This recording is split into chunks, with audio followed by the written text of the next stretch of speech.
Pero el Señor me sacó a mí de la condición más terrible que un ser humano pudiese estar. Y cuando no había remedio, cuando no había esperanza, cuando mi familia había decidido no esperar más para que hubiese un cambio en mí, cuando la sociedad me había desechado, cuando los médicos y los psiquiatras habían dicho que para mí no había remedio, entonces hizo acto de presencia Jesucristo. Y Jesucristo dijo: lo que el hombre no puede hacer, yo lo puedo hacer, Emerson, si tú tan solo te vuelves a mí. Y cuando yo me volví a Él, Él cambió y transformó mi vida. Quizás en esta noche hayan varias personas en nuestros medios que necesitan tener una experiencia de cambio, de vida eterna. Y en esta noche yo quiero que usted escuche lo que yo voy a contar. Lo que yo voy a hablar, yo no me siento orgulloso de mi vida pasada, pero Daniel escribe y dice: las maravillas que el Altísimo ha hecho para conmigo, conviene que yo las publique.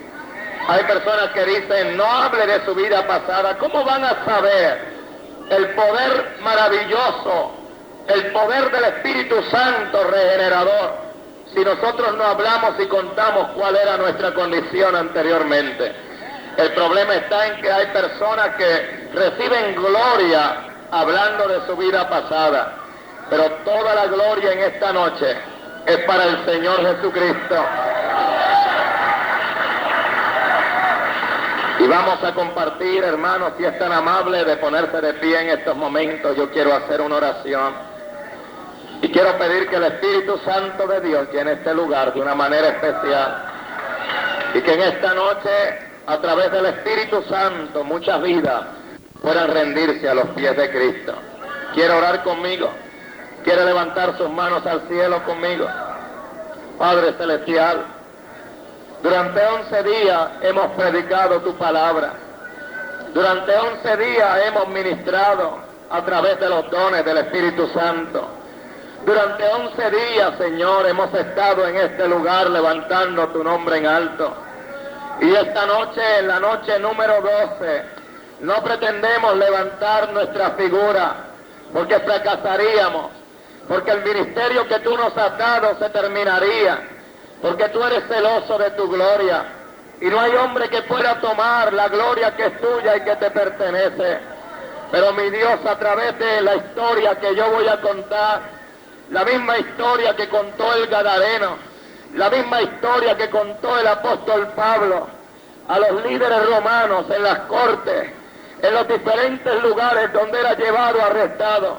Asimismo yo voy a contar una historia en esta noche, y yo espero que mientras yo cuento esta historia en esta noche, personas que están necesitadas de un milagro en sus vidas, personas que creen que para ellas ya no hay remedio, personas que piensan que no hay poder que los pueda hacer cambiar, a través de tu Espíritu Santo venga esperanza a la vida de ellos, y que, Dios mío, de una manera especial tú puedas hacer una obra regeneradora tal como la has hecho en mi vida. Te doy gracias en estos momentos, porque yo sé, oh Dios, que tú habrás de manifestarte. Te doy gracias en estos momentos, porque yo sé que vidas habrán de venir al conocimiento tuyo. Gracias te doy desde ya, en el nombre de Jesús. Gracias, Señor. Amén. Puede tomar su asiento.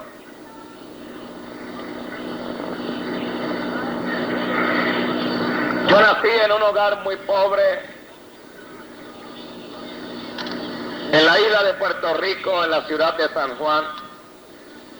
Y cuando digo pobre, muy pobre, no me refiero solamente a la pobreza de necesidades materiales, escasez de alimentos, escasez de dinero, sino que mi hogar era pobre dos veces. En primer lugar, porque lo material escaseaba, porque no habían las primeras necesidades básicas que hacen falta en un hogar. Y en segundo lugar, mi hogar era pobre porque no había nada de Dios. Hay hogares donde hay buenos automóviles, buenas cuentas bancarias, hay buena ropa, hay buen alimento, pero si no hay nada de Dios en esos hogares están sumidos en la miseria más triste, que un hogar puede estar. Porque lo que da riqueza a un hogar es la persona de nuestro Señor Jesucristo en esos hogares. Y mi hogar era doblemente pobre. No había lo material y no había lo espiritual. Sin lo material se puede vivir una vida feliz, porque no hace falta el dinero ni las comodidades para ser feliz. Pero sin lo espiritual es imposible vivir una vida feliz, porque no hay nada en este mundo que pueda traer felicidad al corazón de un hombre o de una mujer. No hay nada en este mundo que pueda traer felicidad al corazón de un joven o de una señorita, porque solamente Dios hace al hombre feliz. Y fuera de Dios no hay ningún poder, no hay nada que pueda traer felicidad al corazón del hombre y a la vida del hombre y de la mujer. Y yo recuerdo que cuando era pequeño, viviendo en este lugar, mi padre, frustrado, porque su trabajo no alcanzaba para suplir todas las necesidades, se dedicaba a tomar, y debido a que tomaba mucho, gastaba muy poco tiempo con sus hijos.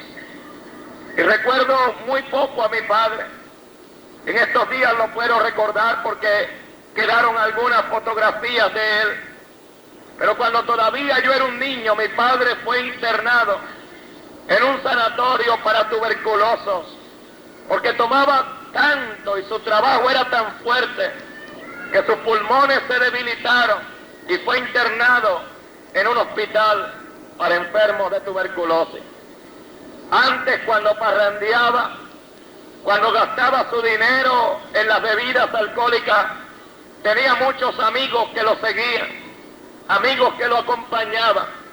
Pero ahora que estaba en el hospital muriéndose con tuberculosis, ninguno de sus amigos llegaba a verlo, como que los amigos se habían acabado.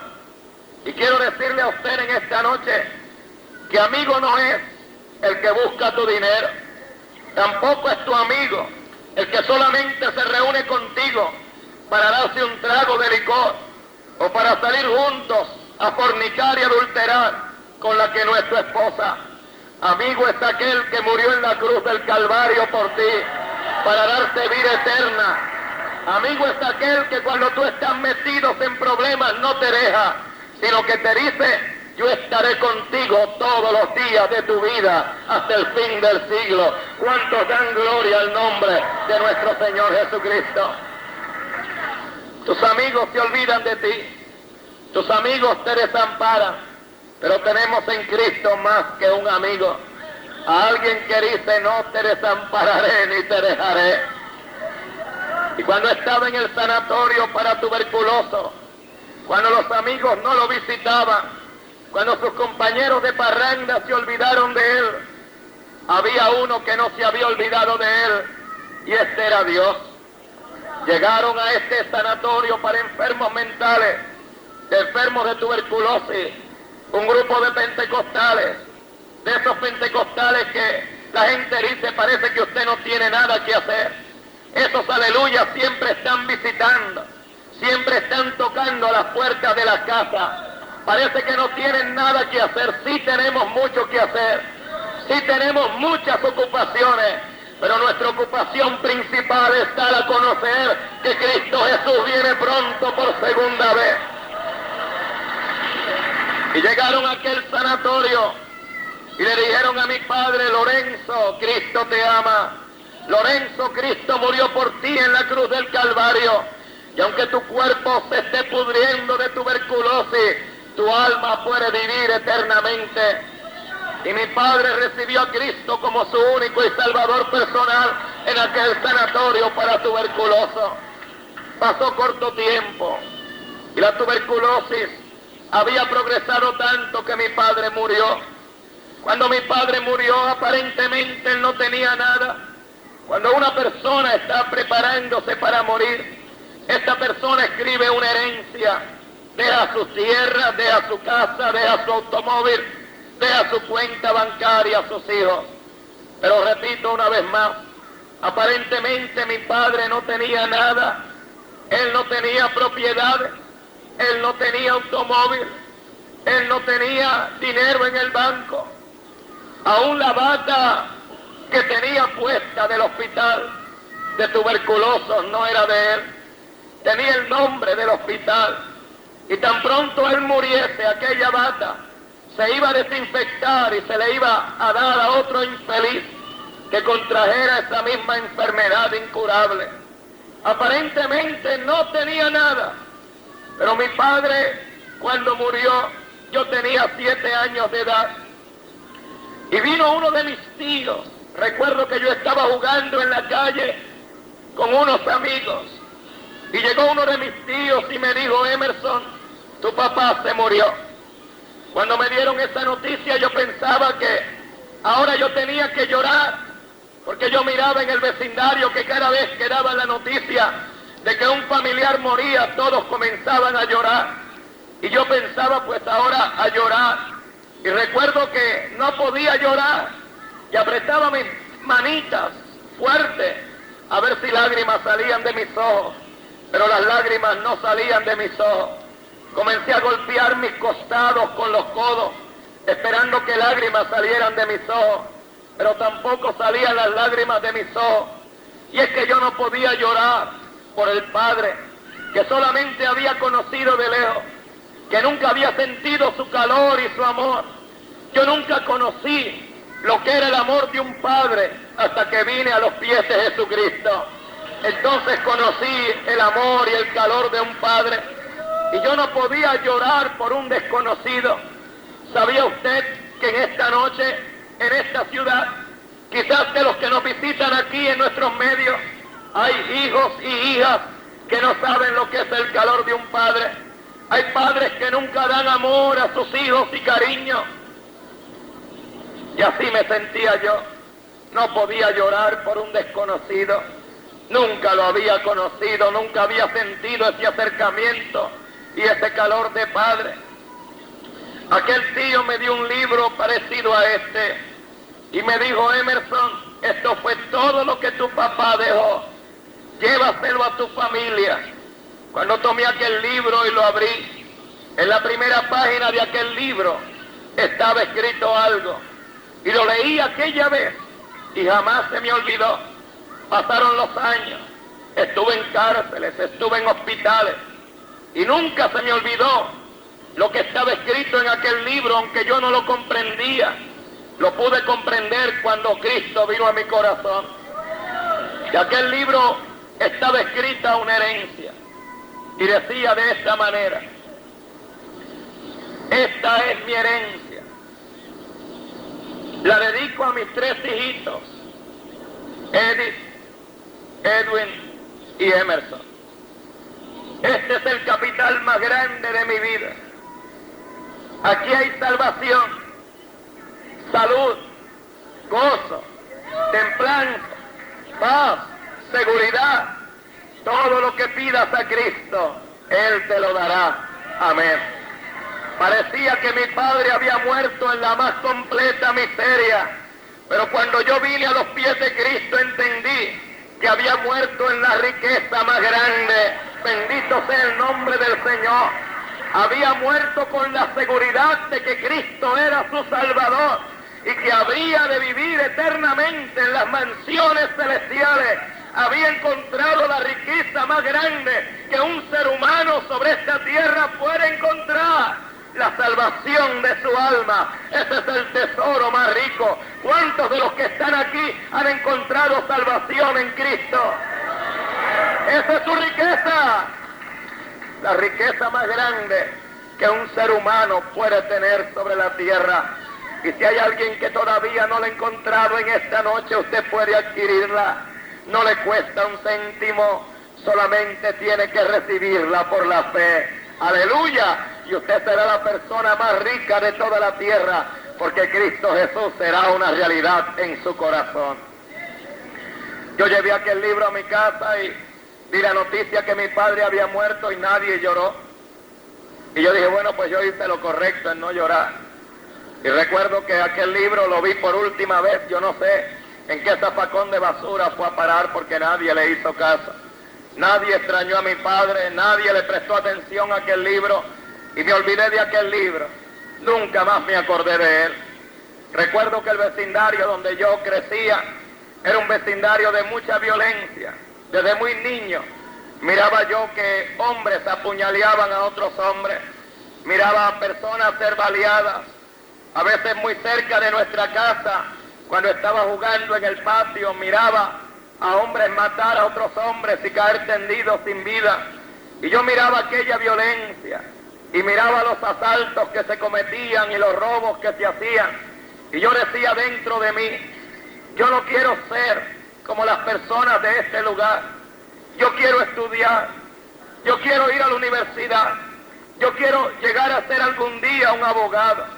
Ese era mi deseo, salir de aquella miseria, salir de aquel ambiente de violencia, dedicarme a los estudios y alcanzar a ser algún día un abogado. Recuerdo que mi madre me preguntaba, ¿qué tú vas a hacer cuando seas grande? Y yo le decía, mamá, yo quiero ser un abogado. Y mi mamá me preguntaba, ¿y para qué quieres ser un abogado? Y yo le decía, mamá, yo quiero ser un abogado para ayudar a aquellos que no se pueden defender, para aquellas personas que no tienen medios de defenderse, que viven en este ambiente. Yo quiero ayudar a esas personas. Nunca podré olvidar cuando vine a Cristo y le escribí una carta a mi madre. Aquella carta estaba bañada en lágrimas y le contaba la experiencia maravillosa que yo había tenido.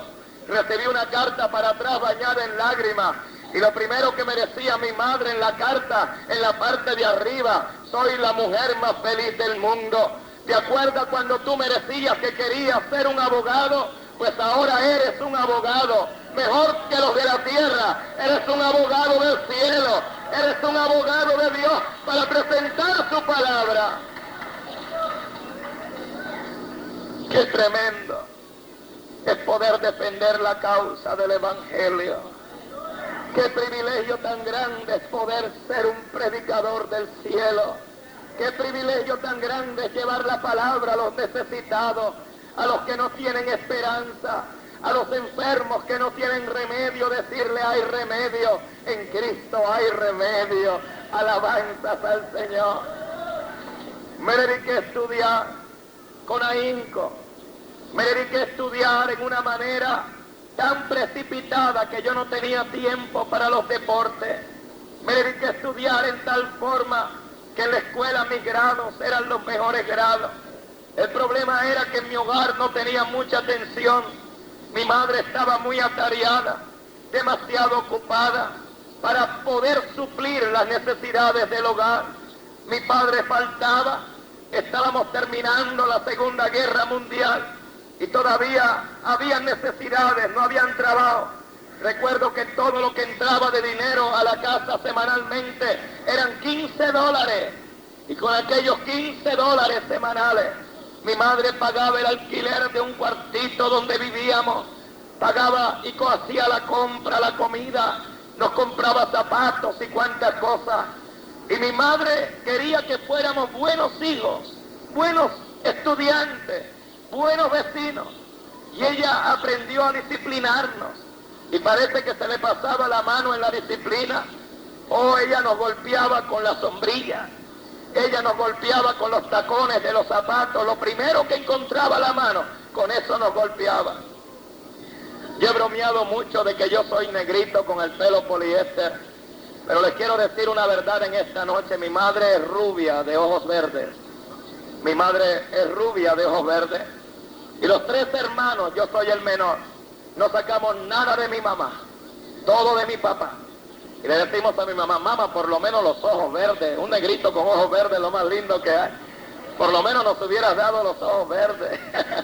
Pero no nos quiso dar nada mi mamá. Y cuando nos castigaba, cuando nos pegaba, siempre nos recordaba y nos decía, ustedes son negros pero decentes, negros pero limpios. Oiga, y ella se encargaba de que andáramos bien derechitos. Me acuerdo cuando yo salía con ella a la calle, niño al fin, a veces yo andaba como niño, ¿verdad? Medio chango, medio chiflado.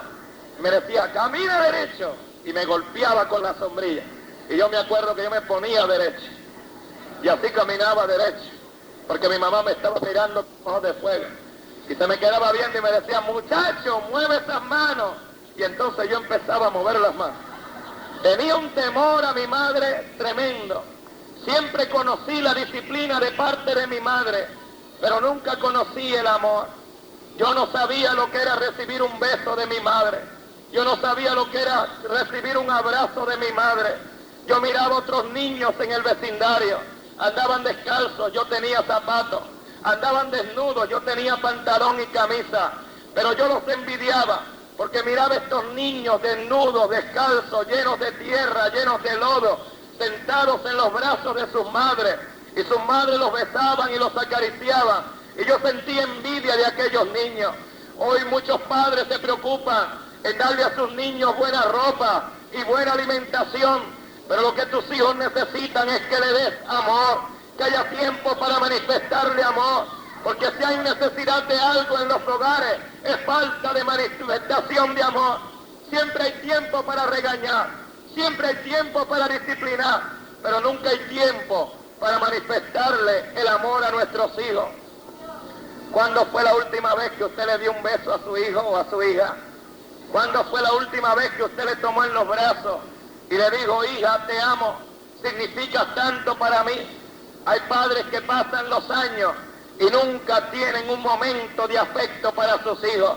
Cuando usted salga de aquí en esta noche y usted llegue a su hogar, tome sus hijos en sus brazos y demuéstrele cuánto usted lo ama y lo que está dispuesto a hacer por ellos. Uno de los problemas más grandes en los hogares no es porque son pobres que se hacen delincuentes los hijos, no es porque son huérfanos que se hacen delincuentes los hijos, es que en el hogar hay rechazo, en el hogar no hay amor, que en un hogar donde no hay amor, no hay calor, no hay disciplina, hay rebeldía. Se necesita un hogar lleno de amor. Y yo hago énfasis en los hogares cristianos. Si usted ha recibido el amor de Dios a través de Cristo, padre y madre cristiana, comparte ese amor de Cristo con sus hijos, para que sus hijos reciban de parte de usted ese amor y digan, la experiencia de mis padres es verdadera, porque ellos comparten el amor de Dios conmigo. ¿Cuántos dan gloria al nombre del Señor? ¿Se imagina usted tiempo para un beso? Llegué a ser una persona adulta sin saber lo que era un beso de una madre, sin saber lo que era un abrazo de una madre. No que mi madre no me amara, no que mi madre no me quisiera. Mi madre siempre estaba dispuesta a dar la vida por mí, pero nunca había tiempo para manifestar ese amor. Imagínese que Dios nunca manifestara su amor por nosotros. Imagínese que Dios solamente dijera, hijos míos, yo los amo, y nada más. Pero Dios muestra su amor para con nosotros, en que siendo aún pecadores, Cristo murió por nosotros. Dios muestra su amor. Y en la escuela todo me iba bien. Comencé a ocupar los primeros grados en todo. Yo era presidente de todo en la escuela. Presidente del salón hogar. Era presidente del club de ciencias y matemáticas.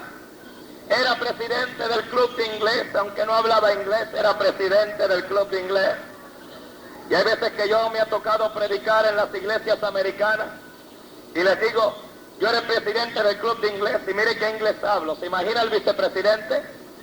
¿Qué inglés hablaría? Era presidente del consejo de estudiantes, la policía escolar.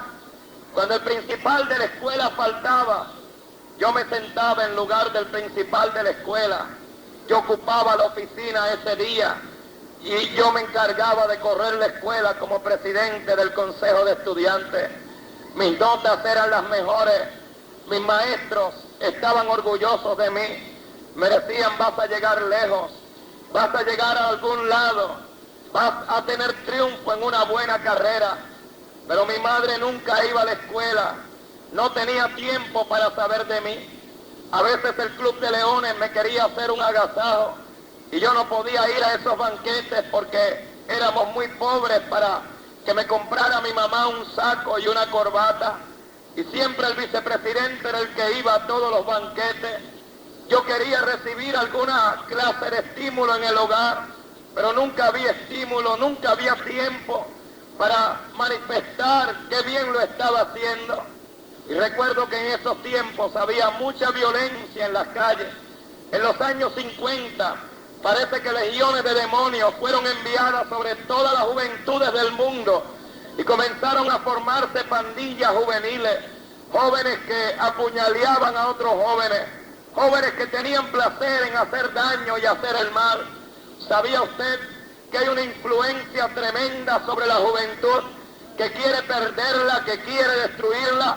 Pero también Dios se está moviendo de una manera especial en nuestra juventud, dándole a probar del Espíritu Santo de Dios, dándole a experimentar el gozo de la salvación, enseñándoles que no hay nada más maravilloso que servir a Cristo y que tener a Cristo en su corazón. ¿Cuántos de los jóvenes que están aquí dan gloria al Señor porque Cristo Jesús es una realidad en su vida? ¡Qué bueno! Y cuando yo salía de la escuela, de ser un buen estudiante, de tener buenas notas, allí estaban las pandillas esperando. Oiga, tumbaban mis libros al suelo, rompían mis libretas, a veces mandaban al miembro más pequeño de la pandilla a bofetear mi rostro. Y yo nunca había peleado. Mi mamá me había enseñado, usted no pelee en la escuela. Y a veces me golpeaban y cuando iba a la casa, iba sangrando, ¿qué te pasó? Me golpearon. Y mi mamá me pegaba, me decía, usted es hombre, defiéndase. Y un día recuerdo que me defendí, entré sangrando a la casa, ¿qué pasó? Me defendí. No tienes que pelear en la escuela. Y me golpeaba, no sabía qué hacer. Si no peleaba, me golpeaba. Y si peleaba, me golpeaba también. ¿Qué hago? Decía yo. Estaba confundido, siendo un niño. Y cuando las pandillas hacían esto, yo no me quería involucrar. Yo había visto mucho de esto, pero a veces toda la escuela comenzaba a reírse, porque yo no era muy popular con mis compañeros de clase, porque mi mamá nos enseñó buenos modales, mi mamá nos enseñó a no maldecir, mi mamá nos enseñó que cuando pasáramos por en medio de dos personas dijéramos con permiso, que cuando nos dieran algo dijéramos muchas gracias. Y en los tiempos que yo crecía, en el vecindario que yo me criaba, aquello no se usaba.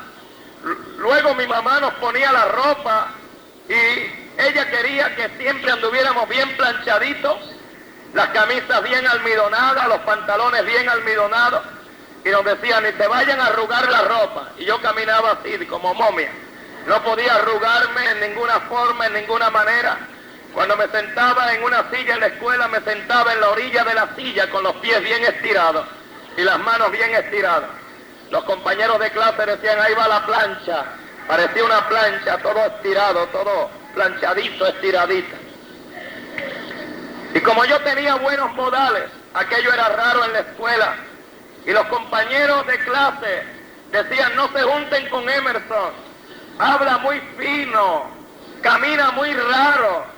A lo mejor es de la banda ya, es del otro lado de la cerca, no se junte nadie con él, porque éramos diferentes a los compañeros de clase.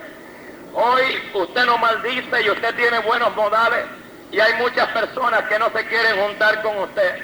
Usted tiene que ser maldiciente, mal hablado, usted tiene que llenarse la boca de basura y usted tiene muy buenas amistades.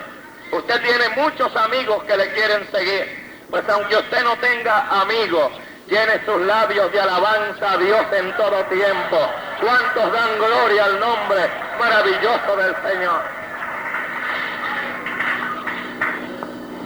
Oiga, y cuando me golpeaban las pandillas, toda la escuela se reía. Y yo sentía la risa de los compañeros de clase en mis oídos. Y aquello me llenaba de ira, de coraje. Y comenzaba a llorar. Y me iba corriendo a mi casa, llamaba a mi madre, mamá, mamá. Le quería contar los problemas que tenía en la escuela, pero mi madre me contestaba de la cocina, hijo, ahora no puedo, estoy muy ocupada. Sus hijos tienen problemas, sus adolescentes tienen problemas, sus hijas tienen preguntas que hacerle a los padres, preguntas de sexo. Hay padres que nunca le hablan a sus hijos de sexo. ¿Quién más le puede hablar? Si usted no lo hace, una persona en la calle le va a hablar de una manera morbosa. Los hijos tienen problemas en las escuelas, amistades que la invitan a fumar marihuana, amistades que les invitan a cortar clases para irse a otros lugares, para tomar licor, y sus hijos necesitan tiempo para contar estos problemas. Abra un puente de comunicación con ellos para que usted pueda salvar a sus hijos a tiempo. Preste atención a lo que sus niños le quieren decir. Mi madre nunca tenía tiempo, siempre estaba ocupada. Y cada vez que yo tenía un problema en la escuela y llamaba a mi madre, me decía ahora no, después, y después nunca venía. Hay tiempo para ver televisión, hay tiempo para ir al parque, hay tiempo para los matrimonios pelearse, pero nunca hay tiempo para hablar con los hijos, para hablar de sus problemas, para tener una relación íntima con nuestros hijos y enseñarles y cumplir con nuestra responsabilidad. Quiero decirle a todo padre que está aquí en esta noche que tener hijos es un ministerio, es mucho más que una responsabilidad. Y un día Dios nos va a llamar a cuenta por nuestros hijos. Un día los padres vamos a ser llamados a cuenta que hicimos con nuestros hijos. Saque tiempo para sus hijos. Si usted es un ministro y el tiempo en la iglesia lo tiene absorto, haga un horario que saque tiempo para sus hijos. Si usted tiene un trabajo que le ocupa mucho el tiempo y usted tiene responsabilidades en la iglesia, su responsabilidad principal es con su familia. Amén, hermano. Hay veces que somos muy consejeros de otra familia. Hay veces que somos buenos consejeros de los hijos de otros, pero los nuestros no lo sabemos aconsejar. ¿De qué vale que usted se gane a los vecinos? ¿De qué vale que usted aconseje a los hijos del hermano fulano y de la hermana sutana cuando usted tiene responsabilidad con los propios suyos? Atienda primero su casa, atienda primero a los suyos, salve los suyos primero, y luego usted estará en una plataforma para ayudar a los demás. ¿Cuántos dan gloria a Dios de veras, hermano? Mi madre decía, no hay tiempo. Por eso a veces yo termino de predicar cansado y alguien viene a hablarme y lo atiendo. Hay veces que terminamos de predicar a las 10 de la noche y a la 1 de la mañana todavía hay personas que quieren hablar conmigo. Yo los atiendo, porque hoy en día nadie tiene tiempo. Hoy en día hay ministros que no tienen tiempo, desconectan sus teléfonos, usted nunca los encuentra, se meten en las oficinas, a veces hasta a dormir, a roncar con el teléfono desconectado. Cuando hay personas en la iglesia, cuando hay un pueblo que tiene necesidad, un ministro, yo he predicado, que desconecta su teléfono, no es un siervo de Dios. Un siervo de Dios está listo a cualquier hora para atender a las necesidades de un pueblo que necesita. Va a haber un juicio a los pastores. La Biblia habla de un juicio a los pastores. Tienen que enseñar a sus familias a unirse. Tienen que enseñar a sus familias a tener comunión, comunicación. Tiene que haber comunicación. Por eso es que estamos donde estamos hoy, falta de comunicación. Hay padres que me dicen, no sé qué hacer con mis hijos. Yo le digo, si usted no sabe qué hacer con ellos, mucho menos yo. Esa es su responsabilidad. Si no sabe, aprenda.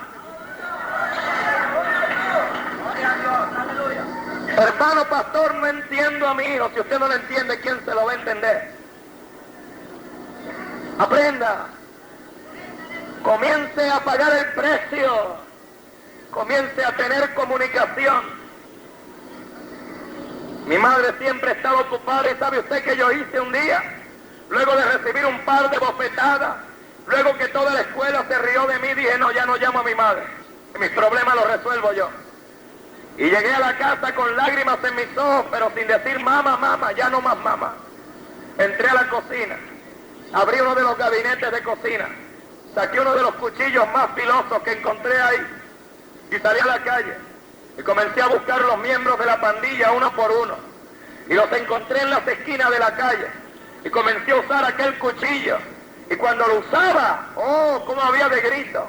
Cómo corrían de mí. Yo decía, no, yo no te tengo miedo, ven para acá. A ver quién le tiene miedo a quién. Y cuando vi que ellos me tenían miedo a mí, yo dije, esto ahora se acabó. Ya no más maltrato, ya no más atropello, ya no más libretas rotas. ¿Y sabe usted qué me dijeron los miembros de la pandilla? No pelees contra nosotros. Pensábamos que tú eras afeminado, por eso te molestábamos. Pero ahora vemos que tú eres un hombre.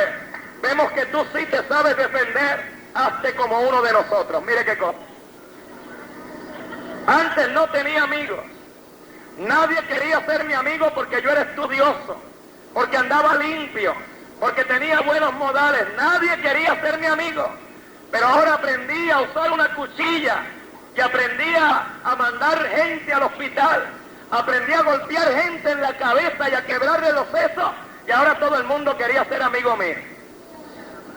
Usted tiene que andar como anda la gente perdida. Usted tiene que andar maldiciendo, mintiendo, adulterando, fornicando. Usted tiene que andar haciendo lo malo para tener amigos. Si no, el mundo no lo acepta. Pues que el mundo nos rechace. Pero nosotros haremos lo que Dios quiere que nosotros hagamos. Aunque el mundo nos desprecie, aunque el mundo nos odie, aunque el mundo nos diga loco, aunque el mundo nos diga fanáticos, nosotros levantaremos el nombre de Cristo y haremos como Cristo quiere que nosotros hagamos. Me hice miembro de los Seven Crowns, 7 coronas, una de las pandillas más fuertes en la isla de Puerto Rico. 150 muchachos, 150 muchachas. Tenía yo 11 años de edad. Se me puso en las manos una pistola calibre 38 automática, que con solo apretar el gatillo una vez disparaba 17 balas en repetición. Mi brazo era el brazo de un niño. El impacto de aquella pistola, mi fuerza no lo podía contener, pero yo me sentía muy grande. Había pasado muchas pruebas. Una de las pruebas que tuve que pasar para ser miembro de la pandilla fue pelear con un policía y quitarle la pistola. Porque en Puerto Rico hay una ley que si un policía pierde su revólver de servicio, lo suspenden de la policía, ya no puede ser más policía. Y una de las pruebas fue esa. Y me acuerdo, a veces me da gracia porque me paré detrás de un cuartel de policía, era como las 1 de la mañana, y yo dije, los líderes de la pandilla estaban escondidos a ver qué yo hacía. Y de momento sale un policía de 6 pies y medio, bien fuerte. Y me decían, ahora, y no, ese está muy grande. Hasta que vino un policía chaparrito, flaquito, dije, este sí, con este sí. Tuve que pelear con el jefe de la pandilla, un muchacho de 22 años. Yo tenía 11 años de edad. Oiga, y cómo golpeaba de duro ese muchacho. Pero ahí estaban todos mirando a ver si yo me huía, si yo tenía temor, y yo tenía que enseñar que no tenía temor. Y aunque terminé todo golpeado, que estuve 3 días, que no me podía ni sentar, ni comer, ni respirar casi, pero le resistí el tiempo que tenía que resistir, y mi premio fue aquella pistola. Oh, cómo yo adoraba esa pistola. Comenzó todo a cambiar. Mis grados comenzaron a bajar en la escuela. Comencé a hacer una amenaza en la escuela. Los maestros me llamaban la atención y yo los tomaba por la corbata, la camisa. Las maestras me llamaban la atención y las tomaba por su vestido y le decía, no me vuelva a gritar más. Y tenía un pánico. Comencé a perder todos mis puestos en la escuela. El principal, que yo había tomado su lugar muchas veces, ahora yo mismo lo había amenazado. Comencé a robar en la escuela. Entraba a la librería y me llevaba todos los libros y los vendía en otra escuela. Comencé a comportarme en una manera tremenda, diferente, porque comencé a llamar la atención. Todos notaron de la escuela. La policía llegó, peleas callejeras, y nosotros le hacíamos frente a la policía. Venían los bomberos y deteníamos los bomberos. Era una pandilla tan poderosa que aún la misma policía tenía temor de lo que podía hacer aquella pandilla. Teníamos un parque, en aquel parque nos reuníamos. Aquel era el parque de los Seven Crowns. No habíamos plantado un arbolito ni una flor, ni habíamos hecho un banquito, pero aquel era nuestro parque. Nadie podía entrar ahí, solamente los Seven Crowns. Si alguna persona entraba a aquel lugar, salía prendido, o sea, golpeado de aquel lugar. No sabían que este es el parque de los Seven Crowns fuera de este lugar. Allí nos reuníamos, allí comenzábamos a tocar congas y timbales. Y mientras las congas y los timbales sonaban, comenzábamos a fumar marihuana, comenzábamos a tomar pastillas y a tomar vino. Algunas parejas tenían relaciones sexuales a plena luz del día. Pero no se atrevía a entrar en aquel lugar. El cuartel de policía solamente tenía 30 policías y nosotros éramos 150. Éramos más grandes que la fuerza policíaca de aquel lugar. o antes de salir a pelear, tomábamos las balas, las sacábamos de los revólveres y comenzábamos con una navaja de afeitar a sacarle filo a las balas. El propósito era que cuando disparásemos a un miembro de otra pandilla, aquella bala se le incrustara, si no lo mataba, se le incrustase en los huesos, y que ni el mejor cirujano pudiera sacar aquella bala, y que la persona quedara inválida. Mi corazón comenzó a hacerse duro, comencé a ser golpeado por miembros de otra pandilla. Jamás podía olvidar cuando un día a las 3 de la mañana salía de una fiesta, me había metido solo en el territorio de otra pandilla, había estado divirtiéndome con una muchacha que yo siempre andaba buscando, que era de otra pandilla, y me habían dejado tranquilo, pero cuando salí de aquel lugar, había salido bajo los efectos de la marihuana, había inhalado alguna cocaína, estaba un poco mareado, eran las 3 de la mañana, cuando iba caminando por un paraje solitario, sentí algo frío en mis sienes, cuando me volví era una pistola, y detrás de esa pistola habían como 12 muchachos, miembros de esta otra pandilla, y me dijeron: por fin te encontramos solo, ahora nos va a pagar todas las que nos debe, ahora nos van a pagar todas las que nos han hecho, y me llevaron a un terreno solitario. Mientras este muchacho me apuntaba con la pistola, todos los demás comenzaron a golpearme. Me golpearon en el rostro, me golpearon en el estómago, en la espalda, en la cabeza. Comenzaron a darme golpes y iba de un lado a otro. Comencé a botar sangre por mi nariz, comencé a botar sangre por las esquinas de mis ojos, comencé a botar sangre hasta por mis oídos. Caí al piso, ya no podía estar en pie. Y cuando estaba en el suelo comenzaron a darme patadas. Trataba de cubrirme las costillas para que no quebraran mis costillas. Me dieron patadas en el rostro, me dieron patadas en los pies, en la espalda. Y cuando estaba bien golpeado, el que tenía la pistola dijo: basta ya, ahora lo voy a volar la tapa de los sesos de un balazo. Y acercó la pistola a mis sienes. Y yo estaba listo para morir en ese momento. Pero otro miembro de esa pandilla dijo: no, no lo mate. Ya lo hemos golpeado suficiente, déjalo. Y el líder de esta pandilla dijo: te dejo vivo, pero la próxima vez que te encuentre te mato. Y me dejaron tirado en aquel lugar. Mis ropas de fiesta estaban rotas, mi camisa, mi cuerpo estaba desbaratado. Me quedé tirado todavía como una hora en aquel lugar. Luego de esa hora comencé a incorporarme. Apenas podía caminar. Iba arrastrándome por las calles, recostándome de los automóviles y de las esquinas de los edificios. Cuando llegué a mi barrio, comencé a tocar en las ventanas de donde vivían los miembros de la pandilla y les dije: levántense, vamos esta noche a pelear a este lugar. Los miembros de la pandilla se levantaron.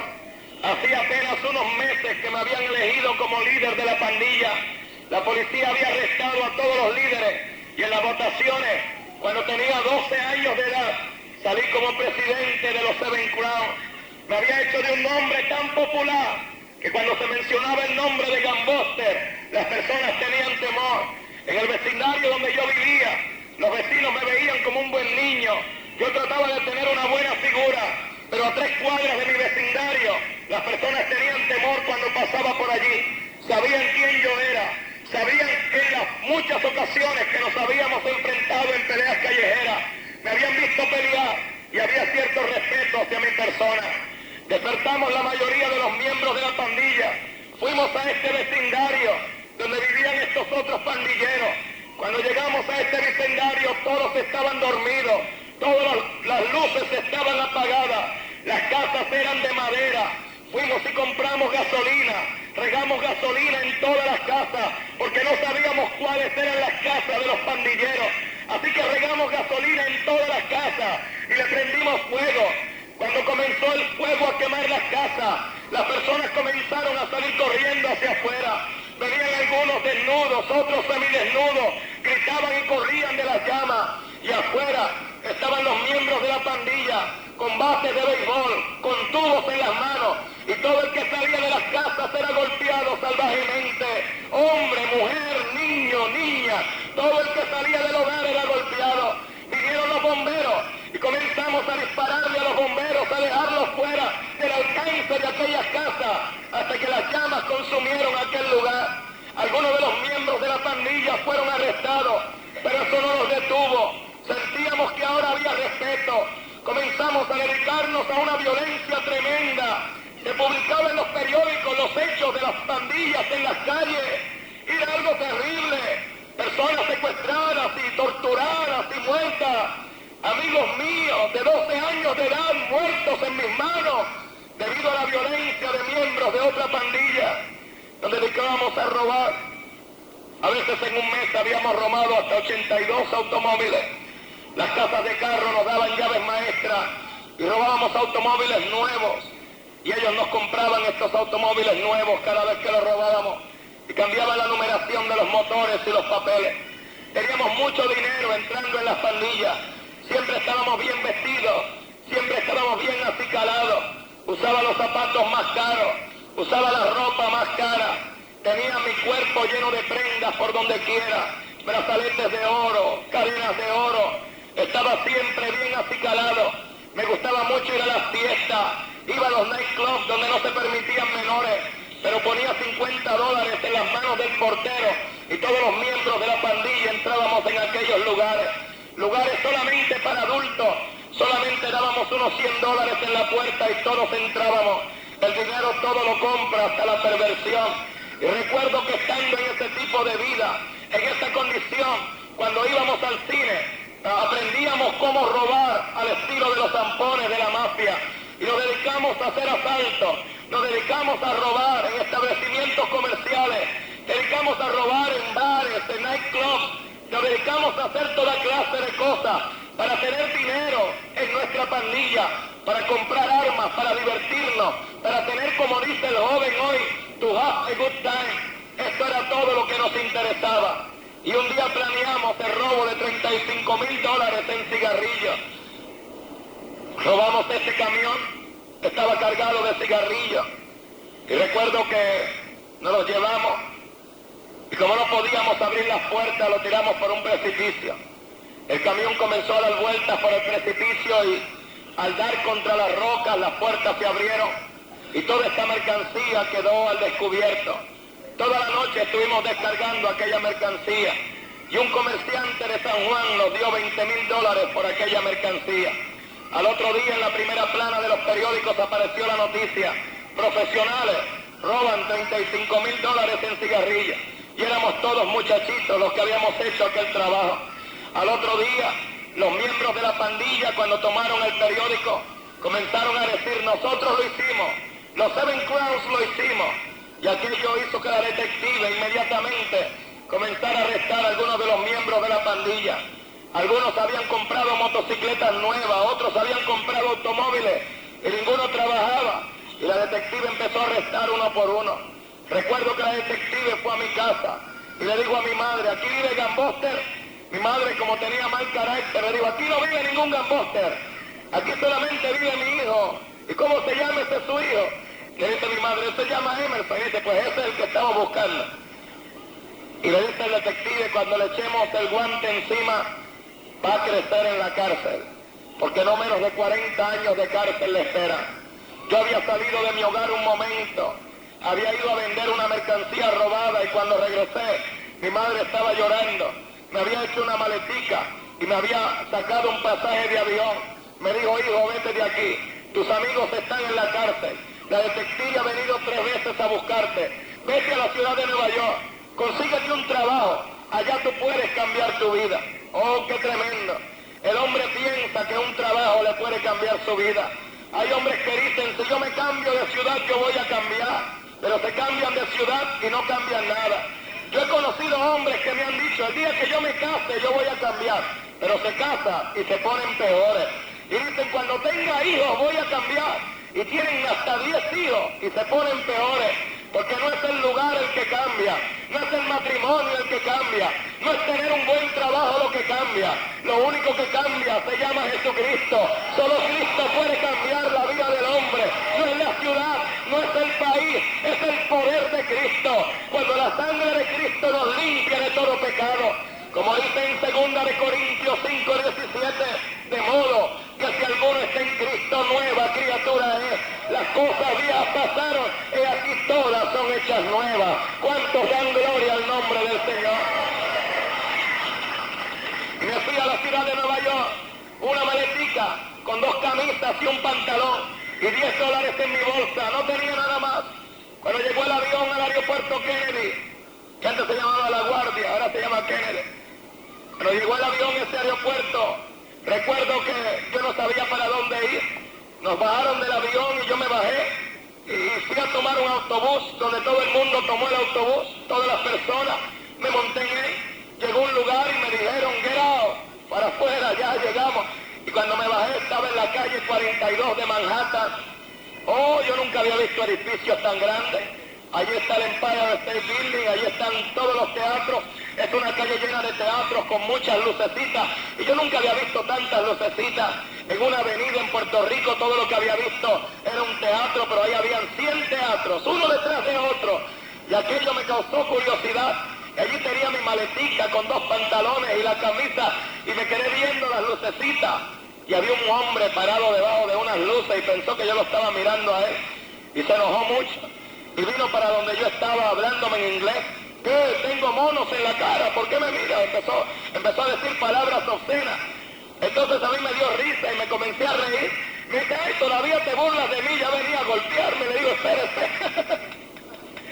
Yo no me estoy riendo de ti. Lo que pasa es que yo no te estoy mirando a ti, estoy viendo estas lucecitas. Entonces me dio mi maleta en la mano, la valija, y me dijo, ¿de dónde vienes? Le digo, acabo de llegar de Puerto Rico. Y me dice, ¿y dónde vives? Le digo, pues no sé, acabo de llegar. Y no sé dónde voy a vivir. Y me dice, mucho gusto, a mí me dicen el cubano. Y yo le dije, bueno, mucho gusto, a mí me dicen gamboster. Mire qué apodos tan feos. Ahora me dicen el hermano, el ministro, el aleluya. ¡Qué nombres tan lindos nos dan ahora de cristiano! ¡Gloria al Señor! Y me dice este muchacho, si no tienes dónde vivir, te puedes quedar en mi casa. Y yo le dije, bueno, si me haces el favor, me quedo en lo que consigo un trabajo. Aquel muchacho era traficante de heroína en la ciudad de Nueva York. El diablo no me puso un ministro, no me puso un hermano, me puso un traficante de heroína. Óigame, y si usted viera la casa que él me ofrecía, yo pensaba que era una casa grande, una casa bonita, pero era un apartamento donde no había nada, solo un lavamanos. Y era de grande como esta plataforma el apartamento. Y ahí había una cama y un lavamanos, no había nada más. ¿Y sabe usted cuántas personas dormían ahí? 16 personas. Yo era la persona número 17 que iba a dormir ahí, imagínese usted, un apartamento del grande de esta plataforma. Y cuando yo entré al apartamento yo pensé que tenía una buena alfombra, pero sonaba feo. Y era que había millones de cucarachas en el piso. Cada vez que caminaba se oía crush, crush, crush, crush, las cucarachas. Me dice este muchacho, le digo yo a este muchacho, yo quiero que me ayudes a conseguir un trabajo. Y me dice, ¿por qué quieres trabajar? Y le digo, porque no tengo dinero. Y me dice, aquí tú no necesitas trabajar para tener dinero. Y le digo, ¿cómo está eso? Me dice, aquí solo los tontos trabajan. Aquí el que es listo no tiene que trabajar. Yo le dije, pero solo tengo $10, me hace falta dinero. Y me dijo, no te preocupes, yo te voy a enseñar 3 palabras en inglés. Y cuando tú aprendas esas 3 palabras en inglés, todo lo que tú necesitas para tener todo el dinero que tú quieras. Y yo le dije, ¿y cuáles son esas 3 palabras? Me dijo, ya te las voy a enseñar. Nos montamos en el tren subterráneo. Y cuando íbamos en el tren subterráneo me dijo, te voy a decir la primera. La primera palabra es stick. Óigame, yo ni atención le estaba prestando. Yo nunca me había montado en un tren debajo de la tierra. Aquello estaba muy oscuro y aquello iba muy rápido. Yo tenía mis ojos bien abiertos. Yo quería saber a dónde íbamos por allá abajo y cuál iba a ser el final de nosotros. Y no podía decir stick porque había estado, como no sabía inglés, me ofrecían cosas en el avión, pero yo no sabía qué decir. Imagínese, presidente del club de inglés. Y no podía ni pedir agua. Y comencé a decir stick, stick, hasta que dije stick. Y me dijo, muy bien, ya tienes la primera palabra, te faltan 2. Y me dijo, la segunda palabra es M. Y yo le digo, este es fácil, porque esas son las 2 primeras letras de mi nombre. Y me dijo, pues dilas. Y yo dije, M. Y me dijo, bueno, ahora te falta la última palabra. Y le digo, cuando yo aprenda esa palabra, yo no tengo que trabajar. Me dice, no, tengo todo el dinero que yo quiero. Y me dijo, sí. Y dímela rápido, que la quiero aprender. Y me dijo, bueno, la última palabra es off. Y yo dije, off. me dijo, di las 3 palabras juntas. Y yo dije, stick 'em up. Me dijo, ya está, no tienes que trabajar. ¿Sabe usted qué quiere decir stick 'em up? Arriba las manos. Oiga, y él tenía razón. Aquello eran como palabras mágicas. Cada vez que yo me le paraba detrás a una persona y le ponía una pistola en la espalda y le decía stick 'em up, oiga, me regalaba toda su cartera con dinero y retratitos. Y hasta se quitaba el reloj y los anillos y me los daba. Oiga, yo decía, ahora sí que estoy yo bien parado en esta ciudad. Con 3 palabras mágicas, stick 'em up. Y la gente me daban todo el dinero. Hasta el change, hasta el sencillo. Y a veces yo caminaba por la calle, stick 'em up, stick 'em up. Y me decían, no me mates, aquí está todo, tenga. La ciudad no me cambió. Un viaje a la ciudad de Nueva York no me cambió. Lo que había hecho era graduarme a una escala mayor. En la ciudad de Nueva York comencé a odiar a toda persona que no hablaba español. A unos latinos que no hablaban español eran mis enemigos. Yo era muy nacionalista. Y yo decía que un latino no tenía ningún negocio hablando inglés. Odiaba a los italianos, odiaba a los irlandeses. Todo el que no era latino era mi enemigo. Y yo me acuerdo muy bien que a veces caminaba con una cuchilla de botones aquí en la bolsa de mi pantalón. Y a veces miraba un muchacho que parecía italiano y me acercaba a él y le decía con una sonrisa, hey brother, are you Italian? Y me decía, oh yes, I am. Y sacaba mi cuchilla de botones y cortaba su rostro, su cuello. Y el muchacho comenzaba a gritar en la calle, comenzaba a llamar a la policía, y yo caminaba lejos de él con una sonrisa de satisfacción porque para mí ese era mi enemigo. Y había herido a un enemigo, nunca lo había visto antes, pero para mí era mi enemigo. Es que cuando el diablo tiene el corazón de un hombre, cuando el diablo domina la vida de un individuo, lo hace hacer daño, lo hace hacer mal.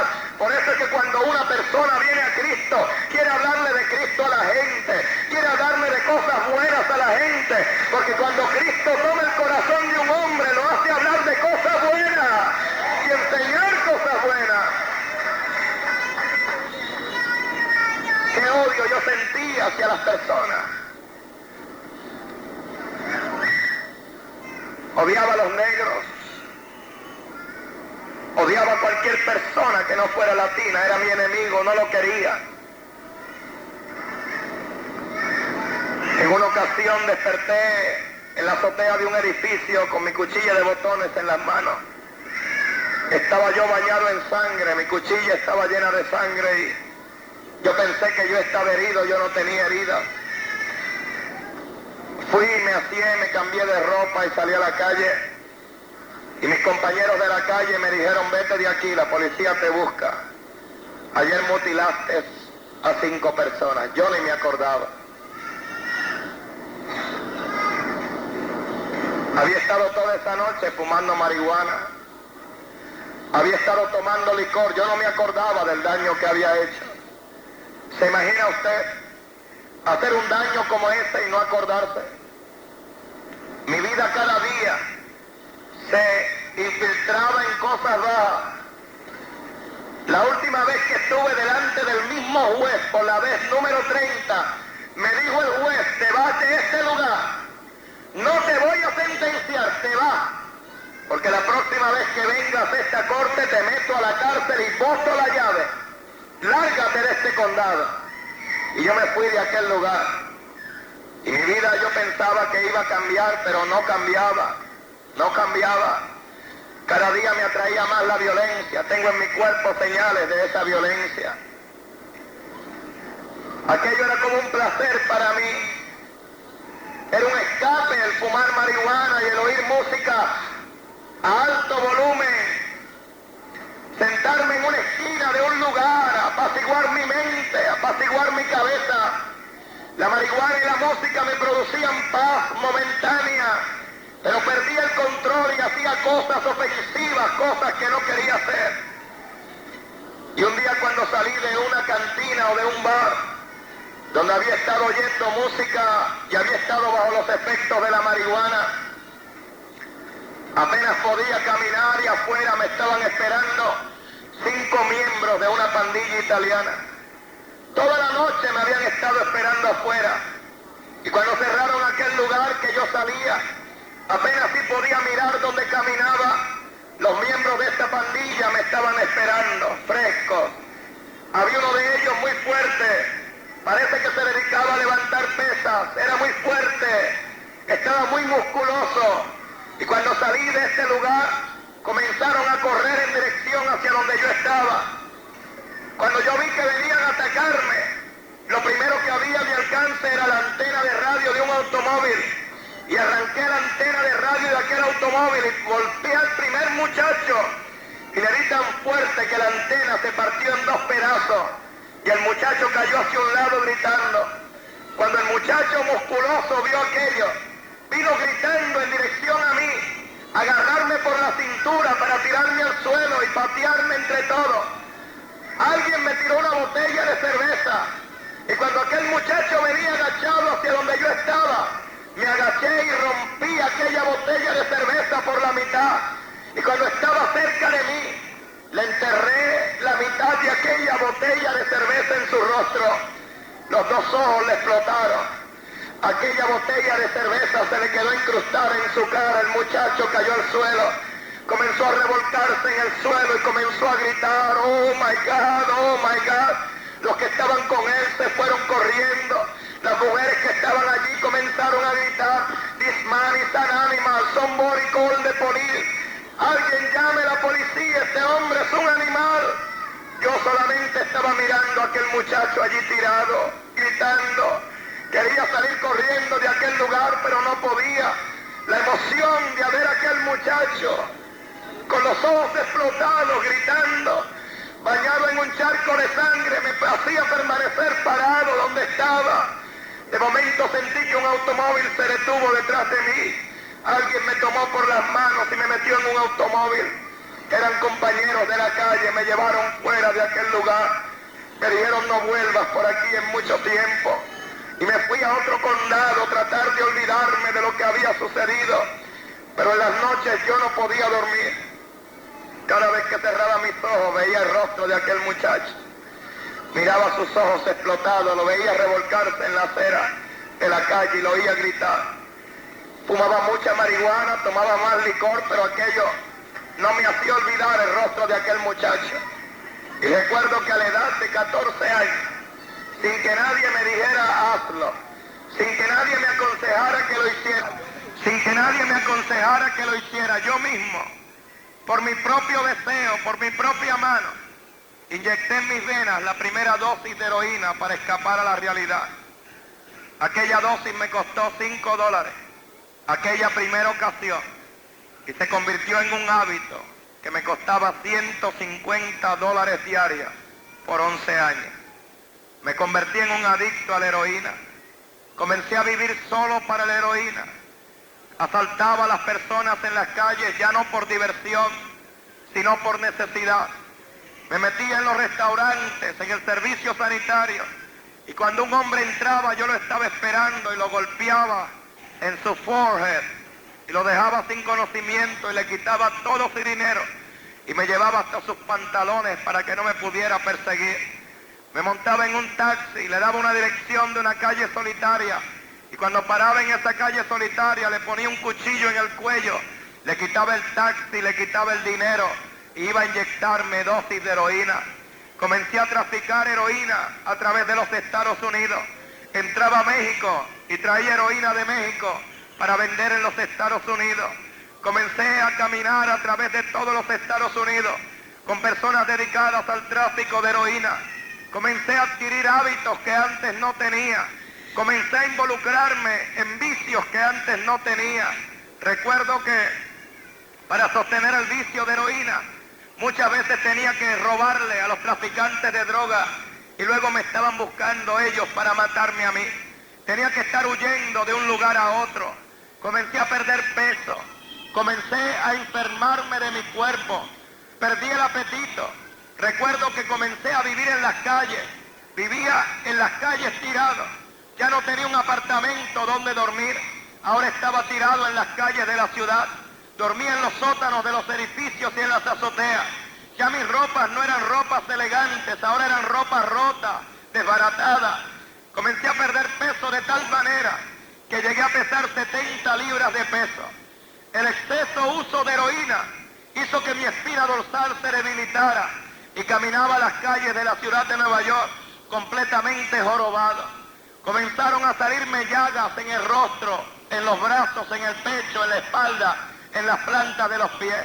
Comencé a enfermarme de mi estómago, porque en ocasiones comía comida de los zafacones de la basura. No tenía dónde comer y a veces tenía que espantar un gato de un zafacón de basura para comer comida de los zafacones de la basura. Hay personas que me han dicho, usted no se avergüenza de hablar de que usted comía de los zafacones de la basura. Si me avergonzara, me avergonzaría de Cristo. Yo sé de dónde el Señor me sacó. Bendito sea el nombre maravilloso del Señor.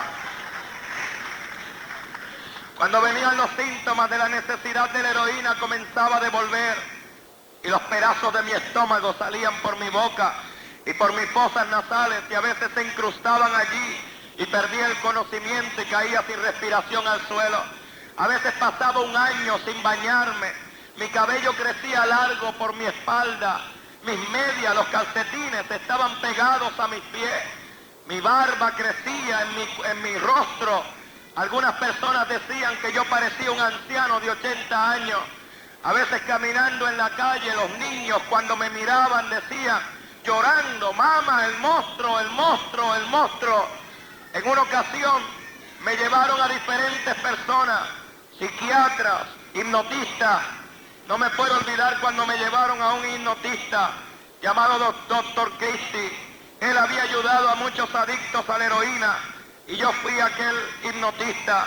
Y él hipnotizaba a la persona y le decía, por el hipnotismo ya no eres adicto a la heroína. Y él me fue a hipnotizar a mí, pero yo creo que yo fui el que lo hipnoticé a él, porque yo salí de la oficina con todo el dinero que él había ganado ese día. Yo me lo robé y me lo llevé. ¿Qué hipnotista ni qué nada? Una vez me llevaron donde una mujer espiritista y comenzó a hacerme unos pases por la espalda y comenzó a hacerme unos pases por el cerebro. Y yo le dije, mire señor, estése quieta, eso a mí no me va a hacer nada. Déjese de tanta tontería que yo no creo que eso me ayude a mí en nada. El último psiquiatra o el psicólogo que visité me dijo, para ti no hay remedio, tú nunca vas a cambiar. Vas a morirte siendo lo que eres, un sucio adicto a las drogas. Yo pensaba que no había remedio. Algunos muchachos que estaban en los vicios de las drogas pensaban que no había remedio. La ciencia médica dio un reporte que decía que el único remedio para el adicto a la heroína era la muerte, que no había nada que pudiera curar un adicto a la heroína.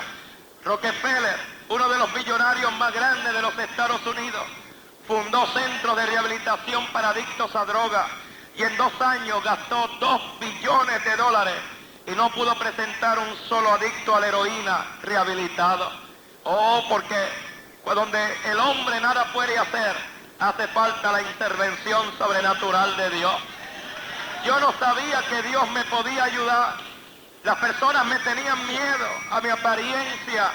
Yo miraba creyentes que caminaban por las calles de Nueva York con Biblias bien grandes, pero cuando me veían a mí cruzaban la calle lejos de donde yo estaba. Tenían temor de acercarse a mí, cuando por dentro yo estaba necesitado. Estaba buscando a alguien que me ayudara, alguien que me diera una respuesta para escapar de aquella condición tan tremenda en que yo estaba. Recuerdo muy bien que uno de mis compañeros en las drogas dijo, ya yo sé cómo dejar de ser un adicto a las drogas. Estábamos en la azotea de un edificio de 12 pisos, se levantó, salió corriendo y se tiró abajo. Cuando llegó abajo, dejó de ser un adicto a la heroína. Sus sesos quedaron regados en todo el pavimento de la ciudad. Muchas veces traté de quitarme la vida. En las cárceles traté de ahorcarme. Inyecté sobredosis de heroína en mis venas. En varias ocasiones corté mis venas y comencé a sangrar hasta perder el conocimiento. Pero siempre despertaba en la sala de emergencia de un hospital. Dios tenía un plan para mi vida y yo no lo sabía. Dios tenía un propósito para mi vida y yo no me daba cuenta. Un día caminando en la ciudad de Nueva York, me vi cerca de un edificio, donde me recosté para descansar, y cuando miré, había un letrero en el edificio que decía Centro de Rehabilitación para Adictos a Drogas. Hacía tiempo que yo no dormía en una cama.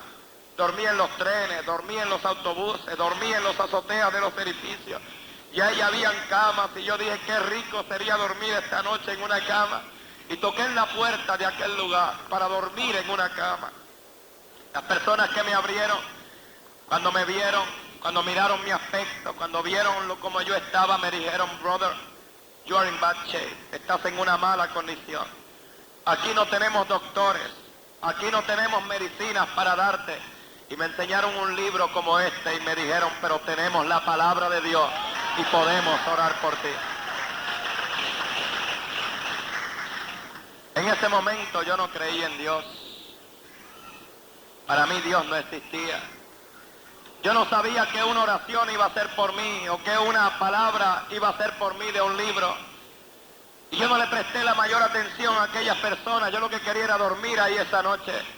Y me quedé callado y no dije nada porque quería dormir. Me llevaron adentro y me enseñaron en la segunda planta una cama. Y me dijeron, aquí te puedes quedar, si lo necesitas vamos a venir y vamos a orar contigo. Yo dije, no, mañana ya yo no estoy aquí. Dije dentro de mí. Me acosté a dormir esa noche y en la mañana desperté con los síntomas de la necesidad de la heroína. Estaba temblando con escalofríos, me arropaba con la sábana y comenzaba a sudar copiosamente. Comencé a sentir dolores en todos los huesos y en todos los músculos, de tal manera que mis manos y mis pies saltaban del dolor que sentí en mis huesos debido al vicio de la heroína que tenía tan arraigado en mi organismo. Comencé a devolver sobre mi propia persona. Quería levantarme de la cama y irme, pero no tenía fuerzas para levantarme. Recuerdo que estando en esta condición duré 3 días con estos síntomas terribles. Al tercer día ya no podía resistir más. Hice un esfuerzo sobrehumano, me empujé de la cama y me tuve que aguantar de la pared porque todo daba vueltas a mi alrededor. No tenía fuerza, me sentía tan debilitado, me sentía tan cansado, pero yo sabía que si salía de aquel lugar y conseguía una dosis de heroína, todos esos síntomas, esos dolores iban a desaparecer por unas horas o quizás por unos minutos. Cuando iba saliendo de aquel lugar me acordé que no tenía dinero para comprar droga. Se me había terminado las fuerzas, no tenía fuerzas para saltar, para agarrar a alguna persona por el cuello. Perdón.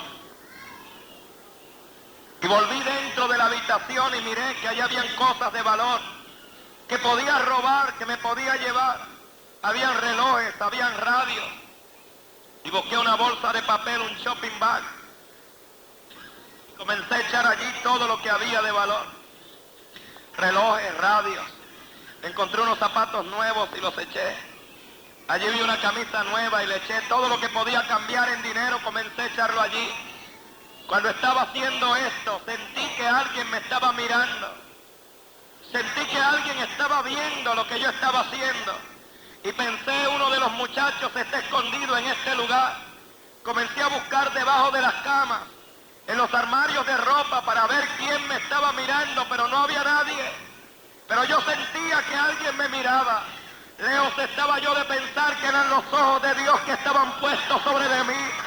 Porque en ese día Dios se iba a revelar a mi vida y me iba a dar una experiencia de salvación y de vida eterna. Pero yo no lo sabía. Sentía la presencia de alguien en ese lugar tan real que pensé que me estaba volviendo loco. Por más que buscaba no había nadie. Dejé lo que estaba robando y bajé a la primera planta y no había nadie. Yo decía, pero cuando yo vine aquí hace 3 días había mucha gente, ¿dónde están todos? Y cuando me regresaba a la segunda planta, de momento pasé por un cuartico pequeño y oí un ruido. Estaba la puerta entreabierta y me acerqué para mirar. Habían como 40 muchachos metidos en aquel cuartito. La mayoría de ellos yo los conocía. Algunos de ellos habían sido carteristas, otros habían estado en la cárcel conmigo, otros de esos muchachos se habían inyectado heroína conmigo, habían asaltado junto conmigo. Pero allí no estaban robando carteras, ni asaltando, ni maldiciendo, ni inyectándose droga. Tenían las manos levantadas al cielo. Algunos estaban llorando y mencionaban el nombre de Jesucristo. Oh, cuando yo vi aquello me impresionó. Aquello me detuvo un momento, pero yo dije dentro de mí, no, estos le tienen miedo a la calle, están escondidos aquí. Yo no le tengo miedo a la calle, no le tengo miedo a la vida. Y dije, me voy a robar lo que me estoy robando antes que me descubran y me den una paliza entre todos. Y subí lo más corriendo que pude, agarré mi shopping bag con las cosas robadas. Y cuando iba a salir corriendo de aquel lugar, una fuerza sobrenatural me detuvo. Quería correr, pero no podía levantar mis pies. Quería salir de aquel lugar, pero sentía que cada uno de mis pies pesaba 100 toneladas. No podía moverme, parecía que estaba sembrado y que tenía raíces ahí. Yo no sabía qué me detenía. Por primera vez en mi vida me dio temor. Nunca había tenido temor. Nunca había conocido lo que era el miedo. Pero ahora que quería salir corriendo de aquel lugar y que algo me detenía y que yo no veía a nadie que me aguantaba, me dio temor. Me dio mucho miedo. Comencé a temblar. El corazón me comenzó a palpitar rápidamente. Se me quería salir. Miraba para todos lados porque no entendía qué me estaba sucediendo. Y de momento sentí que una mano me tocó el hombro. Y yo dije, oh, por fin, ahora voy a ver quién me está deteniendo. Pero cuando me volví a ver quién me había tocado, no había mano ni había nadie detrás de mí.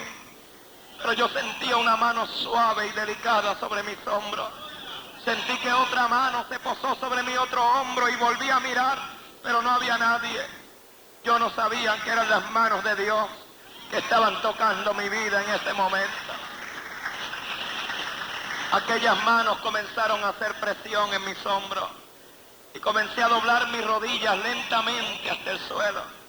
Cuando mis rodillas hicieron contacto con el suelo, con el piso, comencé a sentir algo extraño en mi estómago.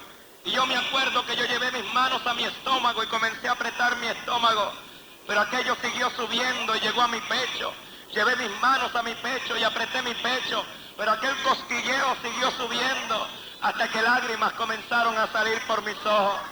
Comencé a llorar como nunca había llorado. Comencé a llorar como un niño. No había podido llorar cuando me dijeron tu padre está muerto. No había podido llorar por el sufrimiento de mi madre, ni por la condición de mi vida, ni por el daño que había hecho a los demás. Pero ahora estaba de rodillas en medio de una habitación y lloraba. Y lo más tremendo era que yo no sabía por qué yo estaba llorando. Pero qué lindo era poder llorar. Qué hermoso era poder experimentar ese sentimiento que había estado dormido dentro de mí desde que era niño. Lloré con llanto, lloré con dolor, porque el pecado produce dolor. Oye, cómo lloraba, y mientras lloraba, toda mi vida pasada pasó por mi mente como una película. Comencé a verme en la escuela, comencé a verme en la pandilla, comencé a verme haciendo daño a otras personas, entrando y saliendo de las cárceles. Comencé a ver las lágrimas de mi madre cuando me inyectaba heroína en las venas. Cuando yo tenía que asaltar y robar, me vi comiendo de los zafacones de la basura. Entonces entendí quién estaba allí conmigo. Entonces comprendí que era lo que me estaba sucediendo a mí. Entendí que era Dios que me estaba dando una oportunidad y yo no quería desaprovechar aquella oportunidad. Allí no había nadie que me dijera lo que yo hiciera. No había un sacerdote, no había un ministro, no había un hermano, yo estaba solo. Yo no sabía orar, pero yo me acuerdo que yo levanté mis manos al cielo y grité desde lo profundo de mi ser: Dios mío, ten misericordia de mí. Por favor, cambia mi vida. Aquellas sí fueron palabras mágicas, porque cuando yo dije esas palabras parece que el cielo se abrió y el poder de Dios descendió sobre de mí. Comencé a sentir como ríos de agua viva que fluían a través de todo mi cuerpo. Comencé a sentir el poder de Dios libertándome del vicio de la heroína. Comencé a sentir el poder de Dios limpiándome de toda carga de pecado, quitando toda enfermedad de mi cuerpo. rodillas y todavía lloraba, pero comencé a ponerme de pie. Y cuando me puse de pie sentía que caminaba en el aire. Un grande peso había sido quitado de mí. Todavía estaba llorando, pero ahora a la misma vez estaba riendo. Había un gozo maravilloso que inundaba todo mi ser. Ese gozo todavía hoy yo no lo puedo explicar, pero se llama el gozo de la salvación. ¡Oh, gloria al nombre maravilloso del Señor! Comencé a caminar a la ventana, quería mirar afuera, parecía que caminaba sobre nubes, o sentía mis pisadas tan suaves, y cuando miré afuera de la ventana, comencé a llorar todavía más. Por primera vez en 11 años miraba el sol brillar. Por 11 años había vivido en tinieblas. Los edificios de la ciudad de Nueva York están despintados y feos. Pero ese día yo miraba los edificios brillar, hermosos, con los colores más bellos, porque ahora estaba mirando a través de la luz de Cristo que había venido a brillar en mi interior. Comencé a descender por las escaleras y salí a la calle. Comencé a detener las personas en la calle y les decía a las personas: ¿sabe por qué estoy llorando de esta manera? ¿Sabe por qué lloro así? Y las personas encogían los hombros, no sabían por qué. Yo les decía: es que hace un momento Dios cambió mi vida en ese lugar. Ya no soy un adicto a las drogas, ya no soy lo que era anteriormente. En esta noche han pasado casi 11 años desde que yo tuve esa experiencia. Cuando yo hablo de mi persona me parece que estoy hablando de otro, porque este no soy yo. Cristo Jesús vino a mi vida y me cambió y me transformó. El Evangelio de Cristo es real. A mí no me lavó nadie el cerebro. Yo no lo leí en un periódico. Esto no es algo que yo vi en la televisión. Esto es algo que yo experimenté. El poder de Cristo es real. ¿Cuántos dan gloria al nombre de Cristo en esta noche? Incline su rostro, por favor.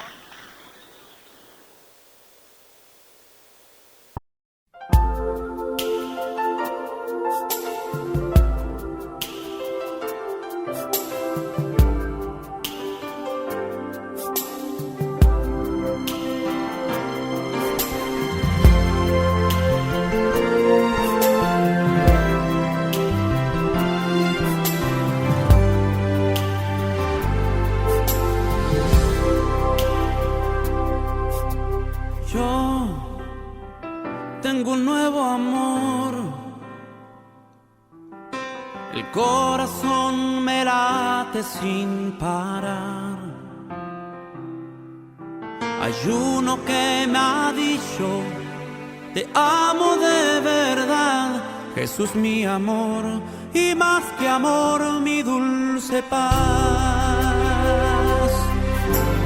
Yo tengo un nuevo amor, jamás imaginé poder hallar. Aquel que le dio a mi vida una razón para amar, Jesús mi amor, y más que amor mi dulce paz.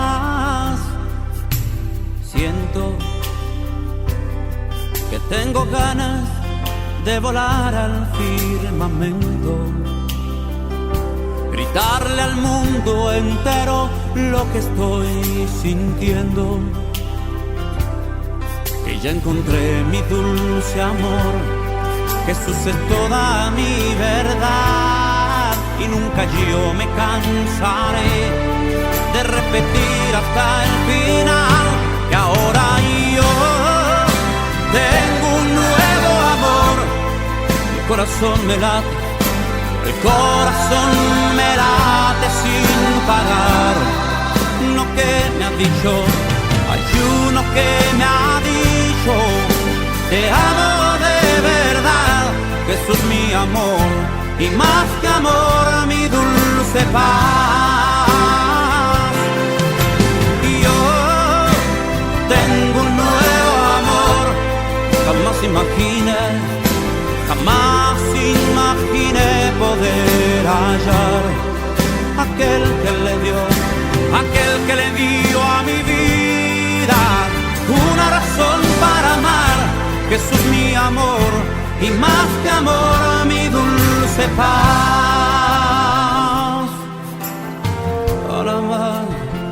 Marabai, amor, Señor, su voz dulcísima en respuesta cuando llamo,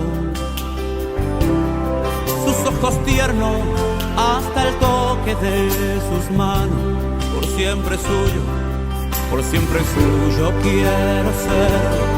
Jesús es toda mi verdad y nunca yo me cansaré, no, de repetir hasta el final que ahora yo tengo un nuevo amor, amor, amor, amor, y el corazón me late sin parar.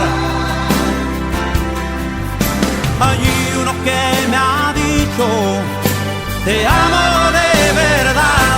Jesús mi amor y más que amor mi dulce paz. Y yo tengo un nuevo amor, amor, amor, amor, y jamás imaginé poder hallar aquel que le dio y aquel que le dio a mi vida una razón para amar. Jesús mi amor y más que amor mi dulce paz.